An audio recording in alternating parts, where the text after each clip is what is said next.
Hi folks, hope you're okay. We're looking at this book, this massive scholarly tomb that atheists have tried to debunk in a pathetic way, but this is an awesome book. Nobody can even debate on the historical resurrection of Christ until they've actually read this book. And we read, I began to wonder whether the reason why a more unified conclusion on these matters eludes scholars is because biblical scholars are ill prepared for such investigation.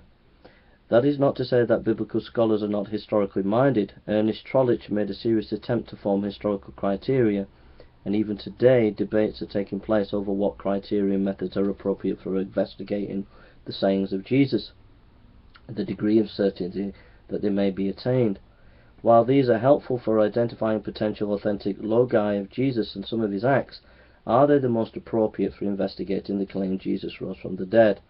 After all, criteria for identifying authentic logi are not very helpful in verifying Caesar's crossing of the Rubicon in 49 BC and Augustus' defeat of Antony in 31 BC.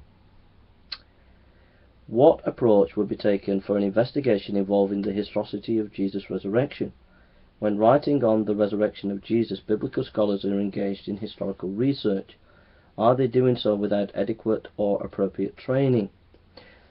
So what Licona wants to do is he wants to write a defense of the resurrection of Christ based on secular methods of history. He writes, Gary Habermas is a professional philosopher noted for specializing in the historicity of the resurrection of Jesus. He served as a director of my master's thesis, which pertained to the historicity of Jesus' resurrection.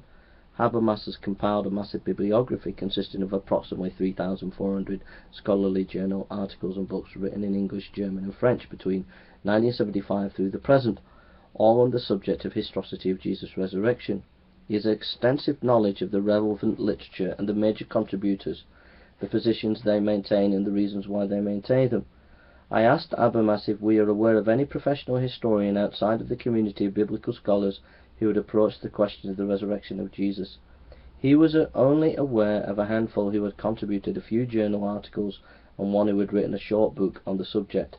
At that time he could not recall any treatment by a religious scholar or philosopher who had laid out a detailed philosophy of history and proposed methodology of approaching the question pertaining to the historicity of the resurrection of Jesus.